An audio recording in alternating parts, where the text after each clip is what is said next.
Welcome to The Explainer, where we break down the big stories behind the headlines. Today, we're diving into the colossal strategic moves India's corporate giants are making in the country's massive pivot to green energy.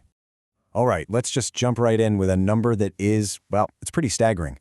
1.5 lakh crore rupees. To put that in perspective for a second, that's 1.5 trillion rupees, or roughly 18 billion US dollars. It's a truly mind-boggling figure. So what's behind this massive figure? Well, it's the amount one single company has pledged to just one region.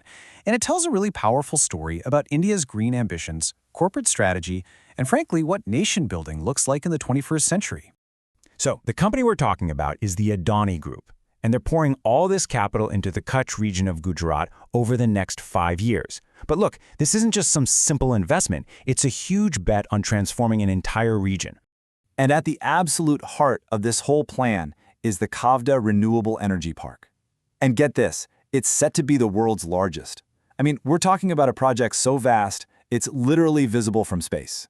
And that brings us to the target here, a massive 37 gigawatts of power by 2030. Now, what does that even mean? Well, it's enough juice to power millions upon millions of homes. In fact, it's more than the entire energy capacity of a country like Switzerland. Just think about that for a second. Okay, but here's where it gets really interesting. This whole blueprint, it's about so much more than just flipping a switch and generating power. It's about creating a fully integrated industrial ecosystem. And this is really where you see the unique power of these huge conglomerates come into play. So, for example, part of the strategy is to double the capacity of Mundra Port, which, by the way, is already India's largest commercial port. The idea here is to create this seamless link between green energy production and, the global supply chain.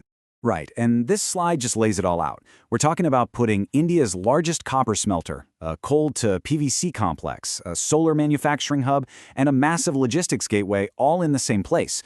It's about creating these incredible synergies. See, they're not just building a power plant, they're building an entire economic engine that runs on green energy.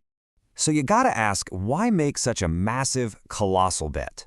Well, the answer really lies in how perfectly this corporate strategy aligns with India's national ambitions. This isn't just happening in some corporate boardroom vacuum.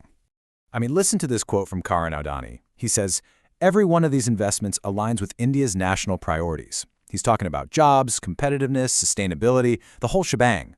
So you see, it's not just a simple business calculation. It's a strategic move where the success of the company is basically woven into the success of the country. And really, these kinds of investments are a huge vote of confidence in where India is headed. You see the timeline here. The economy is growing like crazy, aiming to become a $5 trillion economy, and then achieving Viksit Bharat, a developed India by 2047. These projects aren't just supporting that vision, they're literally building the foundation for it. Okay, so while the Adani investment is obviously grabbing all the headlines, it's really important to understand that this is part of a much, much bigger story unfolding across the entire country. The Titans are definitely leading the charge, but you know what? They are not alone.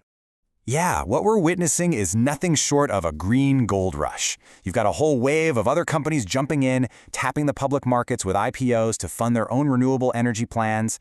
And this is a huge signal, right? It tells you that investors both in India and around the world see massive long-term potential here. And just take a look at the variety here. It's incredible.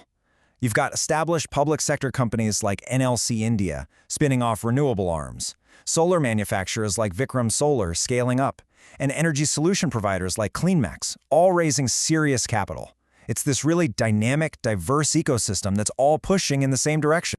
Okay, so this brings us right to the heart of what we're talking about today. What is the unique strategic role that these giant conglomerates play in India's green transition? Why are they so central to this whole story?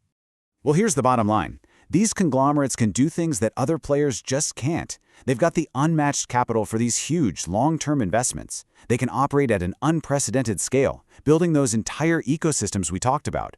And their strategies are often directly aligned with national policy. They can afford to think in decades, not just in financial quarters. So you can think of them as these powerful engines, right? They create the gravity that pulls the whole green economy forward. But at the same time, you have this vibrant market of more specialized companies that add crucial depth, innovation, and competition. You really need both for this to work. And all of this incredibly rapid conglomerate-led transformation, leaves us with one final and kind of provocative question.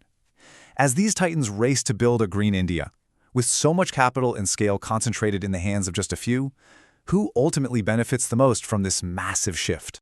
So what are your thoughts on this? We'd genuinely love to hear from you. Drop a comment below and join the conversation. And hey, if you found this explainer useful, don't forget to subscribe so you don't miss the next one. Thanks for watching.